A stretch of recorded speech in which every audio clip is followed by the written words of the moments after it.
Vous recevez 100 $ de bonus lorsque vous faites votre inscription avec le code promo TX60. Atlanta et Bruges, qui va gagner ou qu'est-ce qui pourrait se passer? Mais bon, les deux équipes, les amis, vont marquer. Il faut savoir qu'historiquement, Atlanta n'a jamais d'abord gagné contre Bruges. Il a fait 2 défaites dans les confrontations directes. Et en plus de cela, Atlanta présente sur ses matchs à domicile cette saison une tendance à des matchs avec plus de 1,5 buts cumulés. À ce qui concerne Bruges, de son côté, il n'est pas une équipe à se contenter de ne pas marquer. Ça, c'est très important. Et d'ailleurs, elle a parfois posé problème à l'adversaire. D'où, comme vous pouvez le comprendre, mon pari que oui, sur les deux équipes qui marquent, ça pourrait potentiellement arriver. Real Madrid et Kherat Almaty, je vous vois venir, je n'aimerais pas parler de ce qui s'est passé, mais bon, on va parler de la prédiction droite au but. Moins de 5,5 buts sur ces matchs. Il faut savoir, les Real Madrid en déplacement dans les compétitions européennes affichent souvent des matchs avec moins de 5,5 buts. Une habitude confirmée d'ailleurs par les tipsters. De même, Almaty dans ses matchs à domicile en compétition continentale suit le même profil. Dans un site spécialisé, il pronostique également un match Real Madrid gagne ou un total de plus de 3,5 buts. Mais je dis que pour limiter les risques, les amis, l'option moins de 5,5 buts est plus sécurisée vu les profils défensifs qu'ils peuvent adopter dans ces matchs. Le troisième match, Atlético de Madrid et Francfort. Ben bon, la double chance pour Atlético de Madrid, en tout cas la double chance, c'est-à-dire match nul où ce gars il va gagner. L'Atlético de Madrid en tant que club fort à domicile a souvent fait preuve, je pense, de solidité dans les compétitions européennes. Je ne sais pas si vous voyez de quoi je parle.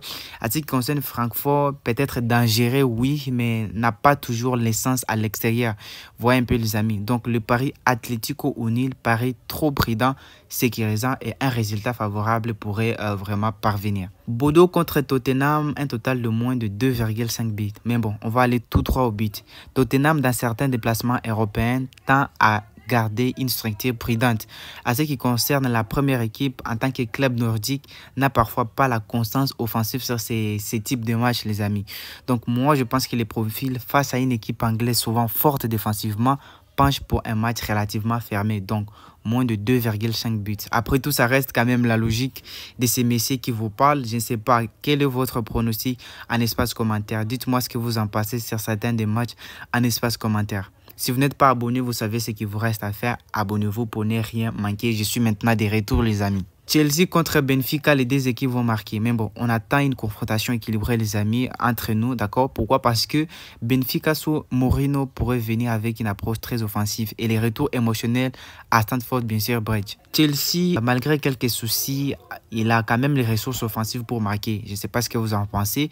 Moi, je pense que de nombreux pronostiqueurs évoquent aussi ces paris, les deux équipes qui marquent, d'où le contexte tactique, les besoins de deux clubs incitent à ce que chaque équipe au moins trouve les chemins du but ou les chemins du filet, ce que vous voulez. Inter et Slavia Prague, un total de plus de 2,5 buts. Mais bon, Inter possède de solides qualités offensives, surtout devant son public. Slavia Prague peut être vulnérable dans les phases offensives. Le pari plus de 2,5 buts, les amis, semble logique pour ces duels. Marseille contre Ajax, la double chance pour Marseille au nil. Les commentaires, franchement, pas de commentaires ici parce que Marseille à domicile est souvent solide et Ajax à l'extérieur n'est pas invincible. Donc, mon choix Marseille au nil offre une marge de sécurité pour le club français, d'où en anticipant que ce ne sera pas facile pour l'adversaire. Mais bon, parlons du dernier match avant qu'on en parle. Merci au code promo TX60. Pour toutes vos inscriptions, vous recevez 130 $ de bonus dès votre premier dépôt. Pafos contre Bayern Munich, la double chance de l'équipe 2 au match nul. Pourquoi? Mais bon, Bayern est largement favori, les amis. Toutefois, dans de tels duels, gros vs petit, vous comprenez, c'est-à-dire une grande équipe et une petite équipe, les risques d'accro existent. Sous-estimation, fatigue, tourmente, bref, vous avez compris. Je pense que Bayern au nil me paraît une option plus chère que victoire sèche de Bayern. À vous de voir, les amis. Voici mes 9 pronostics pour cette très belle journée du mardi. On se voit demain pour